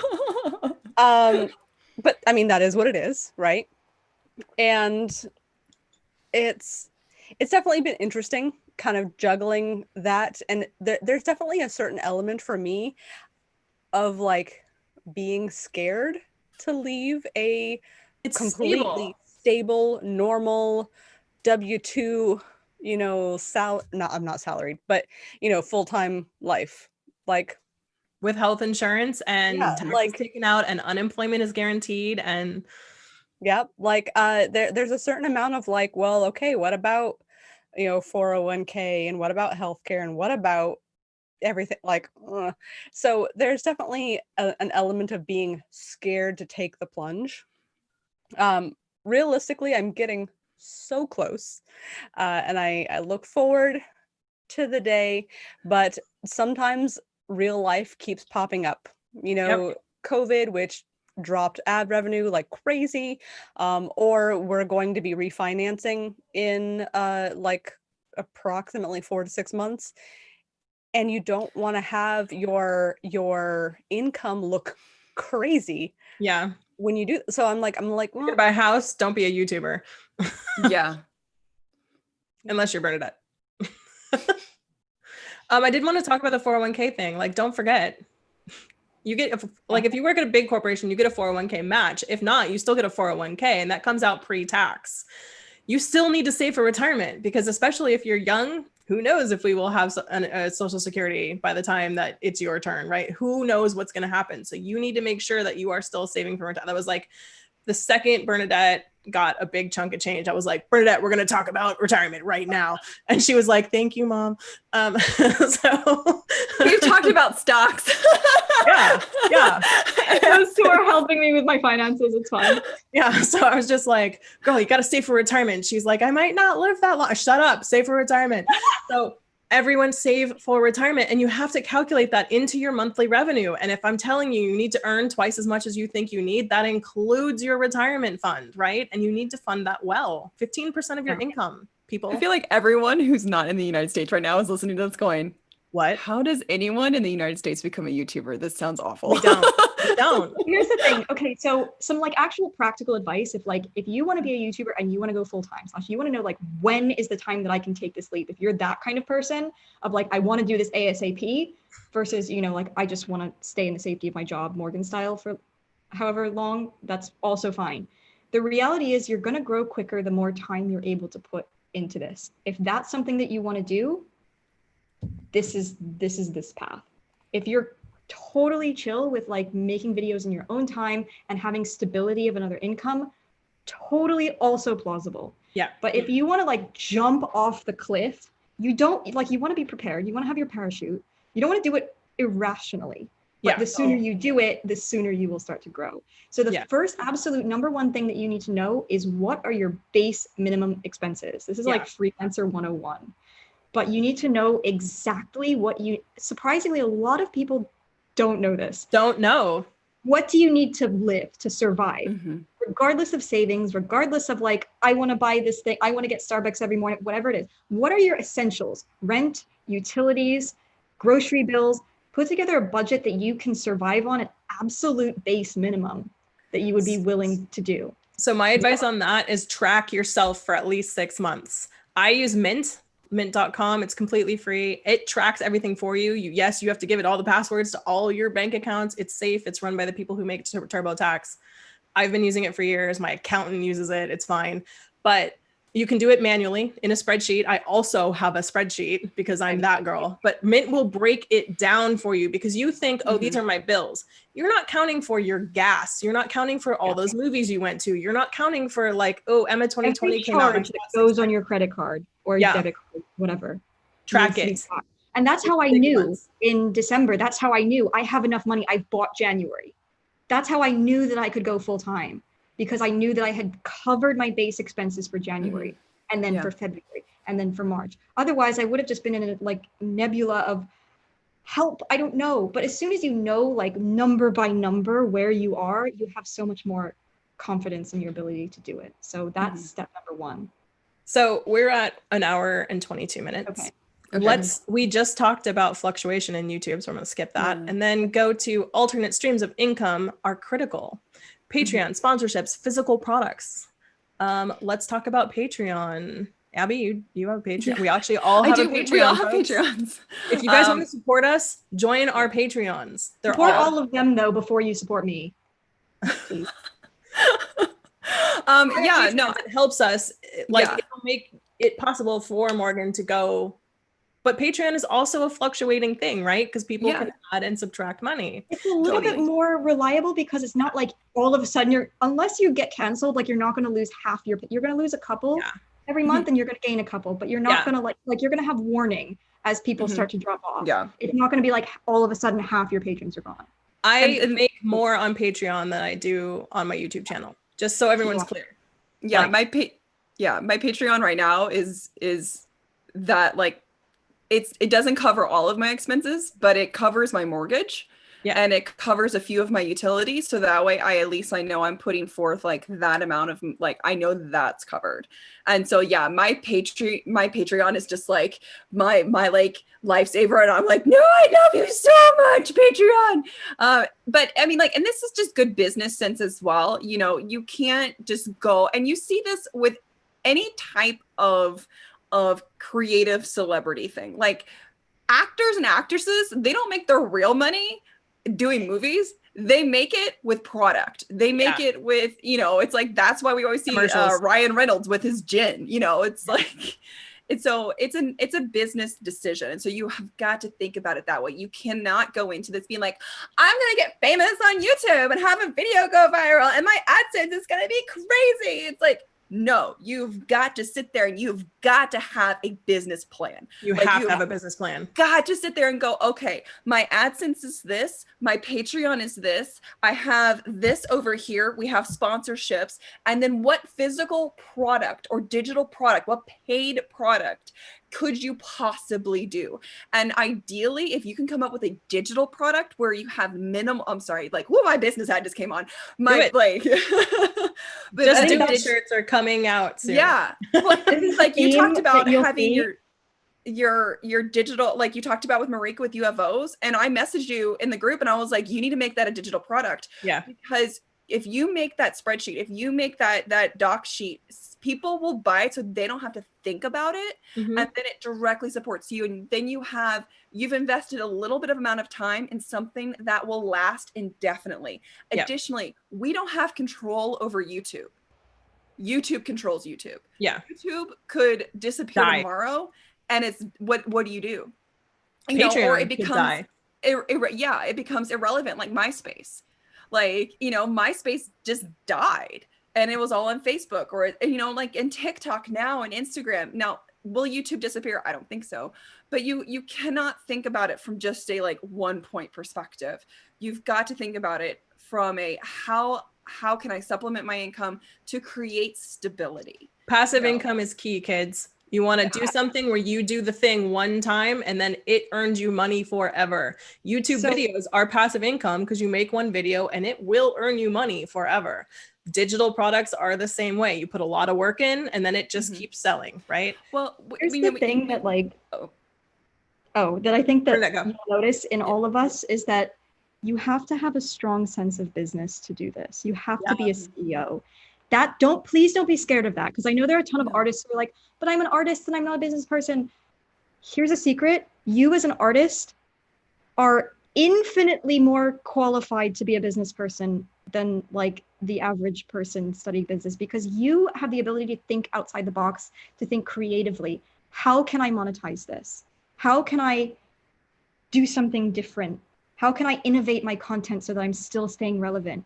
You have the ability to think that creativeness that will allow you to grow in a way that someone who's strictly, you know, business oriented doesn't always have. Yeah. So let's just talk about Patreon real quick. Bernadette and I have the opposite advice for you. So we're going to both give it to you about when to start your Patreon. Bernadette, when do you think we should start Patreons? I say that you launch your Patreon, because this goes into my business ethics, which is important, but start your Patreon when, like, as late as you possibly can. Basically have as big of a following to launch to as you possibly can, because it's sort of like a snowball effect of, if you launch it once to a large group of people and you all of a sudden get 100 patrons, more people are going to trickle in because they're like, ooh, this is the place to be. There are 100 people already here. It looks more appealing. Whereas like if you launch it to 10 people and one person signs up, people are going to go over and be like, ooh, no one else is doing this. Maybe I shouldn't also do this.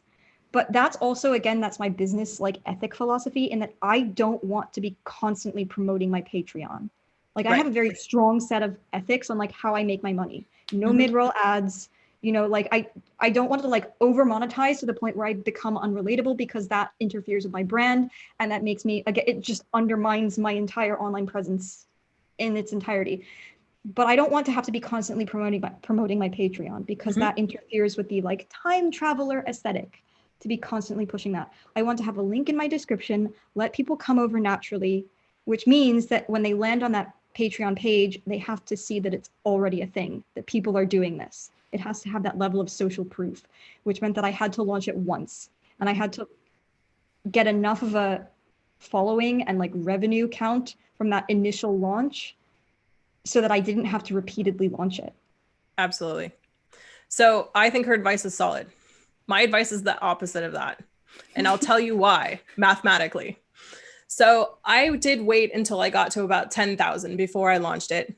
I don't talk about it either. I occasionally will mention something about like, oh, I'm giving this to my Patreon people. If you want to do it, cool. But like, it's not a thing where I talk about constantly. It's just a link in my deal. The mathematics on it is it's going to take me so long to get to 85,000 or whatever I would, that every month, if I'm getting $500 from Patreon, which I am, and I invest that money during that time, that investment money going up at 8% over time, about how long it will take me to get to that number, is way more money than I'm going to get from waiting until I get to 85 and starting. right? So I did the mathematical calculations on investing the cash or using the cash to potentially be able to get out of having to go to a job earlier, which is not going to happen, but the investment of it for sure, or letting me take this year off even longer or whatever. I think all money is good money. And if you're getting money along the way and that money keeps growing, which mine does, there's a mathematical equation for me that works out better because I didn't jump to 85 as fast as she did. My projections for getting to 85,000 subscribers are like 6 years. I'm not waiting 6 years to start a Patreon. I'm going to get $500 for the next 6 years. Do you know how much money that is? Screw it. So there are two different schools of thought here. And I feel like they are both absolutely valid, and it depends on your trajectory, right? Mm-hmm. To add to that, this is not something I agree with, but just to kind of add some more flavor to this discussion, there is a YouTuber who's not in CosTube who is, he has, I haven't checked his count, but I know him through, like, I know him casually, like from other people, but he just went full-time on YouTube. He has about 27,000 subscribers on YouTube, but he went full-time on YouTube because he pushed the move out of his Patreon, and his Patreon amount of income is public, and he's making almost $4,000. And I mean, he was spammy with it on Instagram. Like, I knew, like, no judgy, but it was just like, oh God, another one. But it did also work that he now has enough money coming in through Patreon that he can do YouTube full time. So it's like, it's definitely a personal thing. It's definitely a personal choice and how it does work with your brand. But it, like, there is something to be said for the squeaky wheel as well. The other thing about Patreon to know is you don't have to give them tons of stuff. Like, that's not a thing. Right? Like, I launched my Patreon and I give them way more than I ever say I do on my thing. I don't offer them anything. I don't give them early access to my videos. I send them a note every once in a while. That's it. It's literally because people want to support you. They don't need the stuff most of the time. That's a thing, right? And I love that. Like, that is just the best thing. And people go up and down in their tiers all the time with me, and I'm cool with that. Like, whatever they can afford is cool. I'm super happy about it. That being said, I put basically, you don't get much except contact me or whatever. But then I don't advertise this, but I give them every month a video, an extra video that they get. That's just me talking to them. I do giveaways on my Patreon. I send them little love notes every once in a while. I check in on them. I communicate to them, especially. I do those sorts of things. So if you're a new YouTuber or you're thinking about starting a Patreon, don't think that you have to send them an object every month, because mailing is a nightmare. You don't want to don't do it. Yeah. So look around at other Patreons, like successful Patreons. Look at Bernadette's, look at Abby's, look at tons of them. And just like everything else, do your research. See what other people are offering and how they're doing, right? You can see how many patrons somebody has. And then learn and figure out what your level of maintainableness is with that, right? Like, you don't want to overextend yourself. You don't want to be like filling orders from Patreon so much that you can't be making YouTube videos. Yeah. Yes. And if you want to do a product, sorry, Bernadette, go ahead. Cut down the admin as much as you possibly can. Absolutely. Yeah. Admin is your enemy. You have too much of it already. Doing YouTube is too much admin already. So do we want to talk about sponsorships? I have never had a sponsorship ever. And I'm really, like, we're all really picky about what sponsorships we're going to do. I've been offered a couple that are not my brand, so I'm not going to do those at all. It's not that I'm opposed to doing them, though. So why don't you guys talk about sponsorships since you have more experience? Morgan? Sure. So I was emailed to my business email that I put in my description, which I recommend for anybody who is like on the path of YouTube goodness. Go ahead and put an email that you are welcome to have people contact you at, and maybe specify what you're looking for. So mine says business email for business things. People don't listen to that. People don't listen to that. I've been very lucky. Maybe I've hit upon the magical phrase. I get very, very few emails that are not business emails, which is fantastic. So cool. Or maybe my spam filter is working really well. Yeah. But again, like, I want to say, like, it's a good idea to put for business inquiries, just Mhm. if anything, because not that you don't want to hear from people. I'm talking to you as a creator to a creator. But again, it's so important to cut down on the admin. If it's part of your brand to be constantly communicating with people, like Noelle responds to like all of her comments on YouTube, because that's your brand, is building that like one-to-one friendship. But like my brand is like building worlds, essentially, which requires my time to be elsewhere. And it's like, I'm getting into something else, but anyway. No, talk about it. Let's just roll right into like the mental health part of it too while we're at it. Oh, Like, wow. Sure. Wait, okay. we have 25 minutes, so we might as well just wrap the whole thing together. Yeah. I mean, like, do we just want to hit up sponsorships like real fast, or were you going to go back to sponsorships, Bernadette? No, I was going off on a different tangent. Okay, so just the to logistics, of sponsorships is when you have a business email on your YouTube account, you will be contacted by various types of businesses and ad agencies. All kinds. 90% of them are just garbage and like terrible grammar, and then they have a WhatsApp number, and your spam filter goes, that's a big can of nope. What is your best? What is your best? All of you. Well, mine was the one from South Korea that was wanting me to come out and be a guest speaker with like famous dignitaries. Mine was like, leg hair removal, South Korean leg hair removal product. Random stuff, but like, no, the best is I've actually scrolled down to the bottom and saw an unsubscribe button at the bottom of a sponsorship email. Like I was literally just put on a mailing list to receive garbage sponsorship Instagram things. It's like, heck yes, unsubscribe. Yeah. And so they email you, and then there's a negotiation process there. And as someone, I've also worked on the other side of this, where I would work, work with creators. So then there's, you get reached out to. The whole like, hey, DM us for a collab, that's crap. Like that's absolute garbage. Do not ever go down that route. That's not legit. Run away. But they'll reach out to you and they'll be like, hey, I really like your content. Here's the product. Here's what we're offering. Let us know if you're interested. You can tell the real ones because it's going to be a real person. They're going to use your name and they're going to be very specific and they're going to use language that it's a real person. What kind of sponsorships you take is up to you. There's a negotiation process, and then usually there's a contract involved, a non-compete, things like that. How you get paid out is different. We've all worked with, except Noelle. I don't think you've worked with June's Journey yet. But like, we've worked with sponsors, and it's a different type of pay scale versus other sponsors where it's based off of just a flat fee. And I realize that we probably can't get too into this because I think there's probably actually we also totally cut Morgan off. Yeah, I was like, we should let Morgan talk. Morgan, what do you have to say about sponsorships? Yeah, let me spotlight Morgan. Only mostly that they're just a little bit of a pain in the butt. Once you do finally determine what's a real offer versus like complete spam, you talk to them about what your rates are and what they're looking for, and different sponsors are going to have different ways that they want to determine how much they pay you, which is exciting and fun. And then once you've decided, okay, yes, I'm going to totally accept their offer, I've scanned a signed contract and send it back to them, like the actual logistics of getting all of that read in a video that makes sense for the product and that isn't super like cut to this completely separate thing, which sometimes you gotta do. A word from our sponsor. Which is totally fine. Yeah, it is. But I feel like there's definitely a lot of balancing to do when it comes to figuring out sponsorship, and it's tough.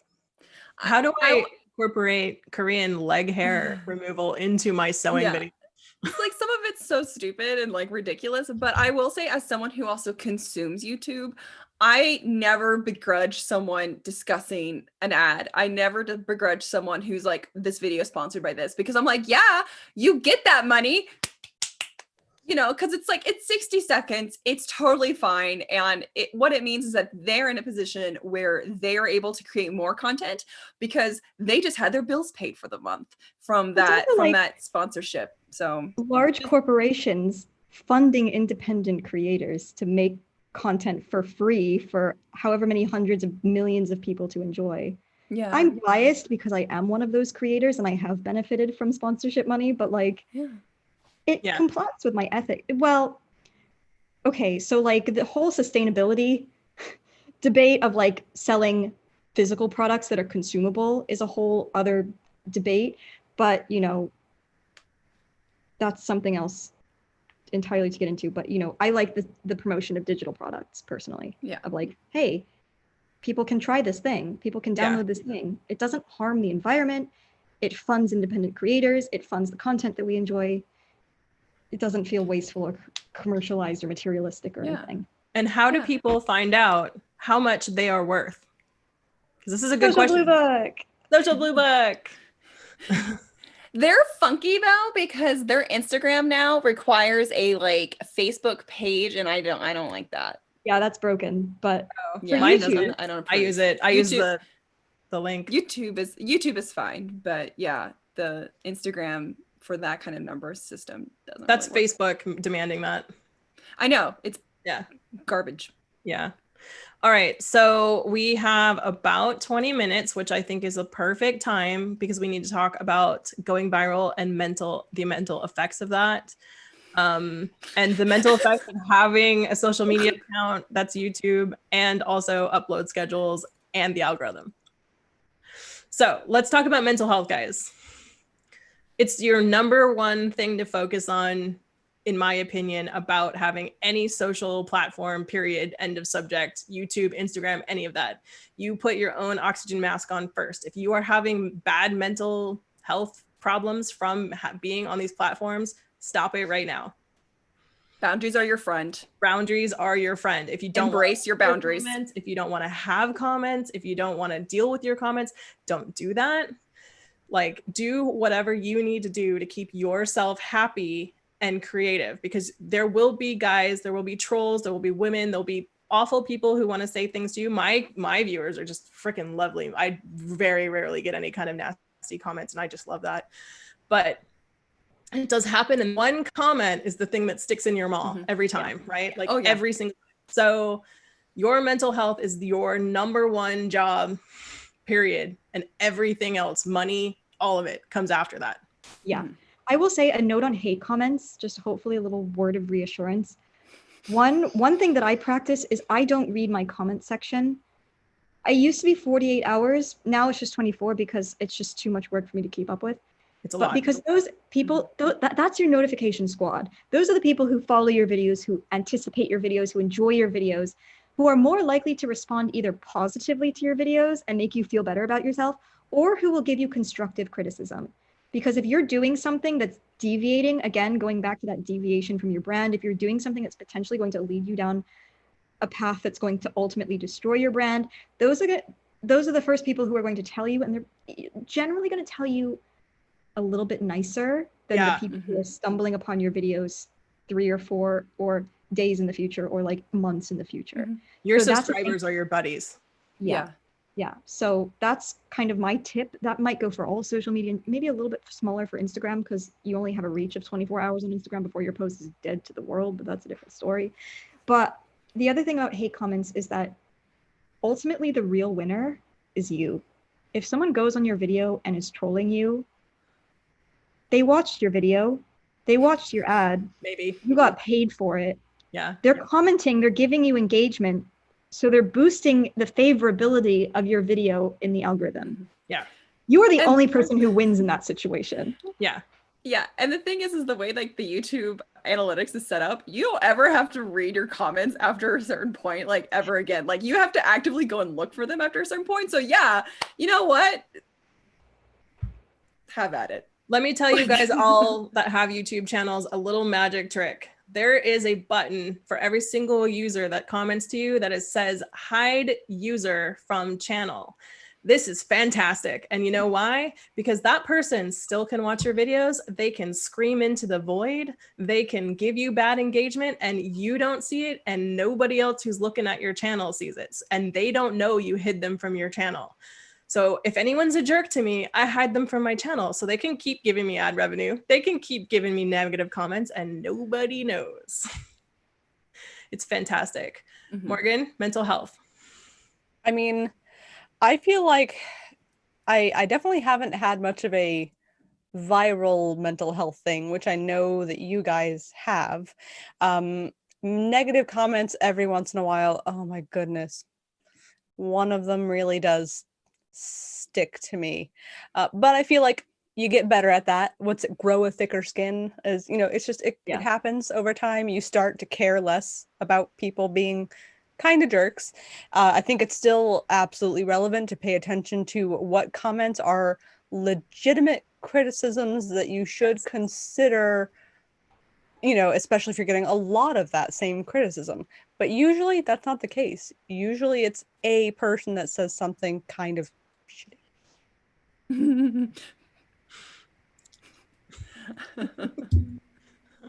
Awesome.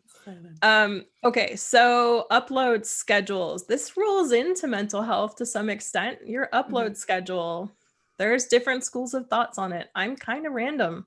Like I upload once a week. Don't do it at the same time. Don't do it on the same day. Do it when it's done.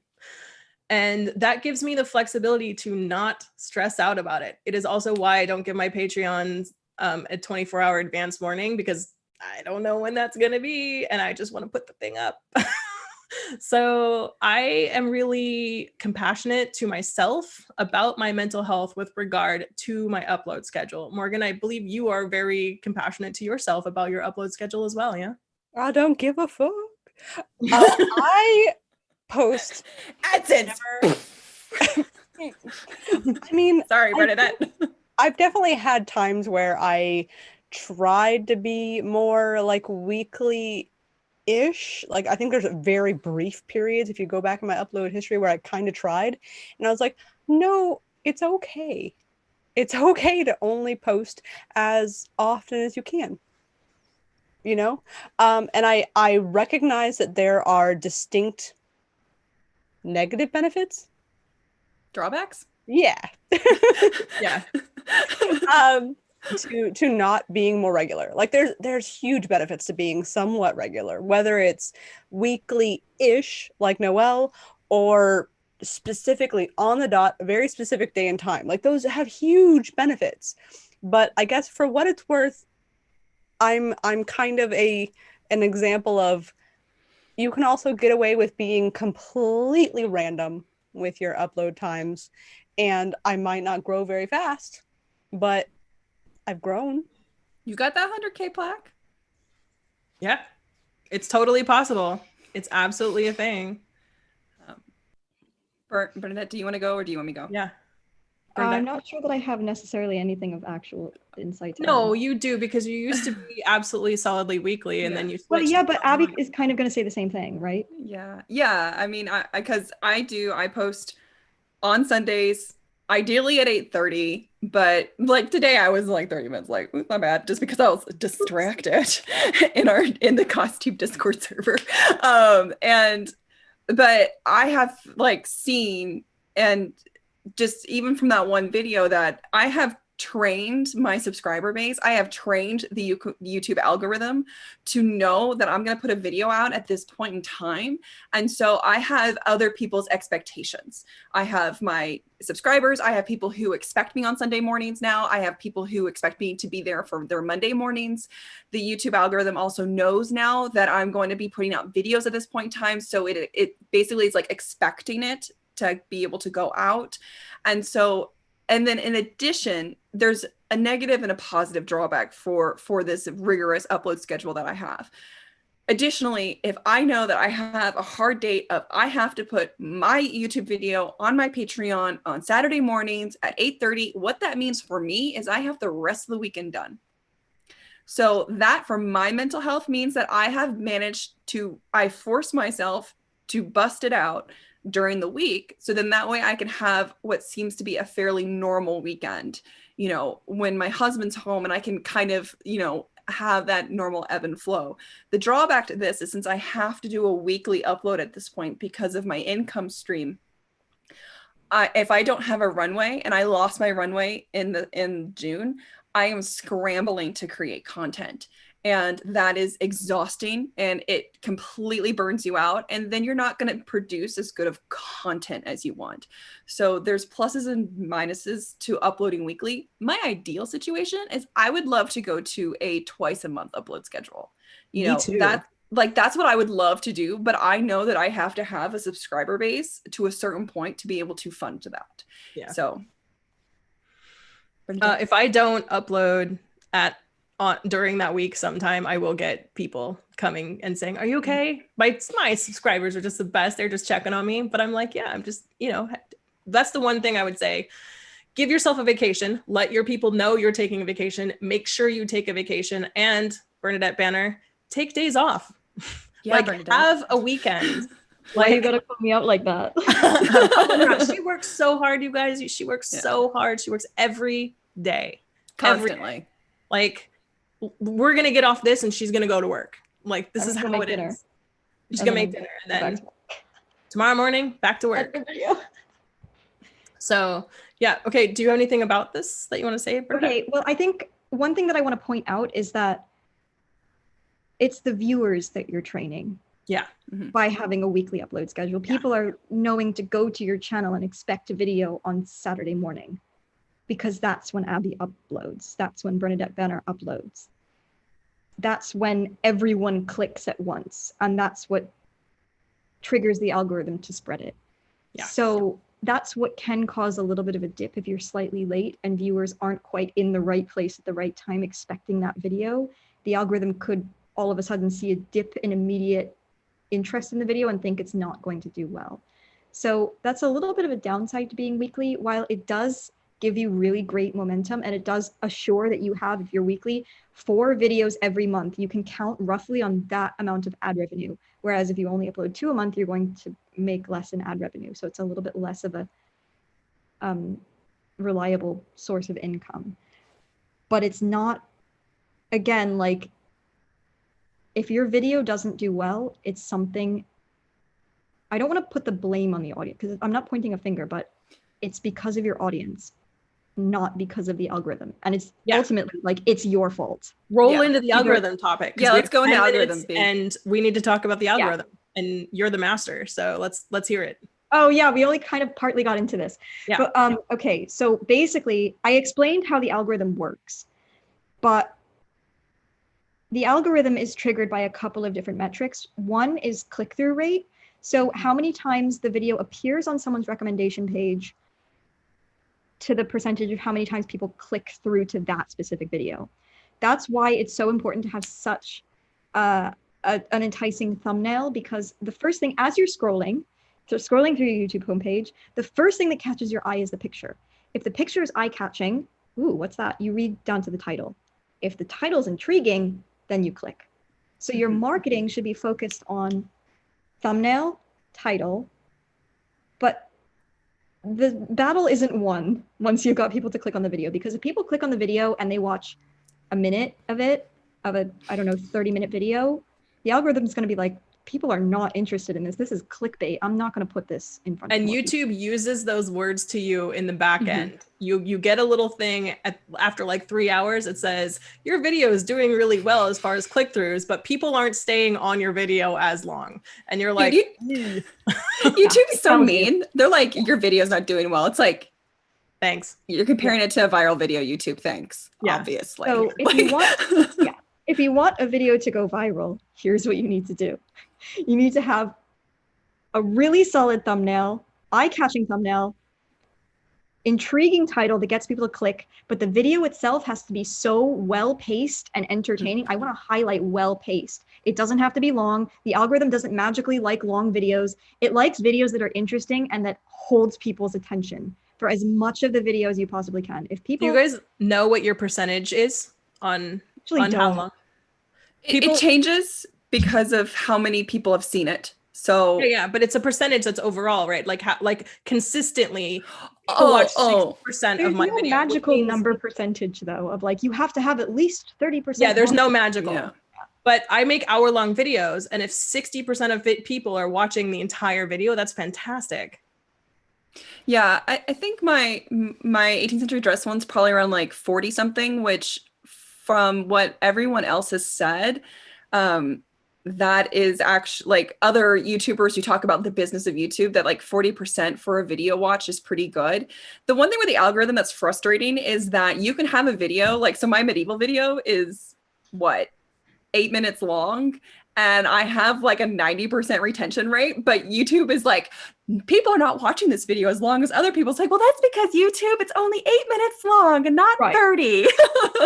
And so their algorithm is messed up when it comes to that.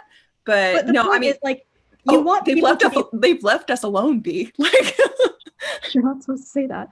Oh, sorry. Oh my God. Some folks have decided they need a bathroom break for some unexplicable reason. I don't know why. Sorry, I outed them. The point is, you want your content to be engaging. You want people to be watching, which is why you have to have a really compelling hook to your video. You want people to land, especially people who are not familiar with your content and don't know you. You want people to land on your video and go, what's this? Tell me more. You don't want to say, hey, what's up, you guys? Welcome back to my channel. Could you please like that subscribe button and ding the bell. Here's what's up in my life. Here's just a little quick life update. Here's all this. And 3 minutes have gone by and you haven't started the video. No, you need to be like, right, second one, here's something really interesting that's happening. Whether it's like a cutaway from later in the video of like, so this is a thing that happens later in the video, but how did we get there? We'll get back to that. Or it's like you immediately jump into the story at an action point. Your video has to hook the audience. Yeah, I don't talk about subscribing or anything like that till the very end of the video. And if you made it all the way there, you probably want to subscribe anyway. So I'm like, hey, just as a reminder, that button's there. That's it. And the other thing too, so we have the thumbnail and we have the title, and those are, yes, they're extremely important. And I stress out so much over title and thumbnail. But then when you go into the description and then you go into the tags, that's when you really start talking to YouTube. Because I think what a lot of people don't understand is that YouTube wants people to watch your videos. Like Bernadette said, the algorithm is not out to get you. YouTube is not out to get you. You will not get shadow banned from YouTube. But if YouTube doesn't know what you're about, what you're doing, who your audience is, they're going to ignore you. I came up with a Blockbuster representation for this. So like or even if you're on Netflix, like imagine if you're scrolling into Netflix and every thumbnail on Netflix was just blank. What would you click on? Nothing. You wouldn't know what to watch. Or imagine if there was only a title and it was kind of like a random title that didn't really make a lot of sense. Would you even click on that? Probably not. So if you are the YouTube algorithm and you're looking at a sea of white boxes on Netflix, you're not going to show anyone those boxes. You're not going to click on those boxes. So you've got to come up with a thumbnail that's interesting. You have to have a title that explains to people what you're actually going to watch, and then also be interesting. But then in your description and your tags, you've got to tell YouTube what your genre is, who your audience is. Like, so that's why when you have a 5,000 character description, think about keywords. YouTube is the second largest search engine in the entire world. Google is its parent company. Google is the #1 search engine in the entire world. When you go to Google, do you Google pants? No, you don't Google sew. You Google, how do I sew this? How do I make that? You ask long tail keyword questions. You go in, you ask very specific questions. So if you're doing a tutorial on how to sew a button on, don't just do sew button. Yeah. Do how to sew a button. So that way YouTube knows, oh, when this person's looking up how to sew a button, I can show them your video. Right. And it's you've got to work with the algorithm, and it 100%. wants to help you. You have 500 characters in your tags. I have no less than 485 every video. So just so everyone knows, we are going to take a couple questions. I'm going to just take this top 2 or 3 because we only have a few more minutes. But I've seen a couple, so I'm just going to go ahead and ask some of those. I'm going to put up the badge real quick while you do that. What was that? Oh yeah, show the badge thing while I ask questions. Okay, so someone is asking about, do we use TubeBuddy and vidIQ? My answer is that I use both, but very gently. Here's your badge code should you need it. I use both, but very gently. I make sure also that I install them each on their own browser because it started crashing my entire computer. Like I had to reinstall Windows. It got so bad with both of them on one browser. vidIQ for me is much better for getting suggestions for keywords and getting like a score about how well my video is with SEO. And TubeBuddy is really good for me to go look at other people's videos who have done videos similar to mine to find out what keywords they used. Abby, I know you use them, yeah? Yeah, I use both for different reasons. I actually like TubeBuddy for Keyword Explorer, but I was able to pay for TubeBuddy before I had much of a channel. So I have a lifetime like membership for a certain like level within TubeBuddy. So I have like unlimited Keyword Explorer research. I have a tip on that. If they send you the email that says lifetime subscription, like mine said $99 or whatever for lifetime subscription, and they say you have 2 days.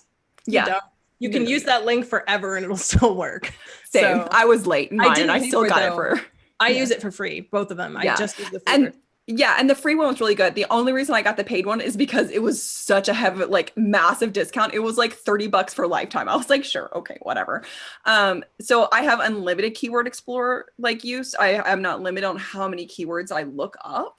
So I use it for that. And then vidIQ, I also like vidIQ has an SEO rank. So when I'm going through like my videos, it will rank like out of 50 my score for SEO. And so I can kind of see like, okay, where am I? You get a score in here. Yeah. I'm like, okay, I'll kind of try to aim for that. And then TubeBuddy is so great for like looking at other people's channels and their other tags. So if you make a video, the best possible advice Bernadette ever gave me was go look up another person's video that did really well. That's the same topic as what you did. Title that thing exactly the same title because it'll just get right into that suggestion box. Make your thumbnail awesome. And then now with TubeBuddy, go find out what their tags were. Why do you think I titled that one video 500 years of exploring Halloween costumes? Because all those 100 years of fashion videos all have millions of views. When we say do your research, we mean that. Like go look at the most popular videos and emulate them like identically. There's nothing wrong with that. Boring, but right. Yeah. But not the same content, but don't, because we've had people come up and ask this, like, but someone's already done a video on this. It's like, that's fine. Do it. Like, there are people who hate Bernadette Banner. People don't want to watch a Bernadette Banner video doing that thing, but they want to watch a Morgan Donner video doing that thing. Yeah. Okay. So another question people are asking is, how can viewers, people who watch us, help us? So my advice is subscribe, watch the video, click on it as soon as possible, as soon as you see it, and share the video with your friends on Facebook, Twitter, Instagram, whatever. The more you get us out into the world, the better we do and the more content we can make for you. Yeah. So do you have anything else they want to add to that? Well, let's take questions about actual YouTubing, not promote us. Yeah. This is a video for that, but this is how. So someone's asking if you already have a channel but haven't uploaded for a long time and want to change up what you were originally doing, would you recommend starting a fresh channel? Yeah. See, I think we're all like, the people who are already there subscribed to something completely irrelevant are not going to be interested in what the new stuff that you're doing. You might as well start fresh. I guess my makeup channel to a costume channel. I just made a new one. Yeah, I guess I was just thinking like if it's how long has it been? Like, but yeah, no, you're right. This new channel. Yeah. All right. Well, I feel like we're at time, so we should wrap it up. It was really great for everybody who showed up. Your comments were great. I was looking at them through the chat. You guys were amazing and very helpful.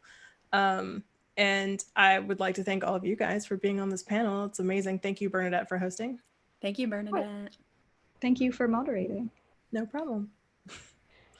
All right. So once again, this video, along with the co-COVID videos, are going to be up until Sunday, the 9th of August. I hope that you will be able to watch and enjoy and take tons of notes until then. I do not know what the future of these things are going to be, but for now, that is what's going to happen. I do want to reiterate, like, if you want to get into the YouTube world, absolutely 100,000%. I totally 10 out of 10 recommend. It's like one of the best things that I ever did. So and like, you meet really great people. You meet really great people. It's hard. It's a ton of work. and you really have to love it. But if you do, it's worth it, and do it. And you can do it, and it can be done. Can I shill for CosTube Guide here?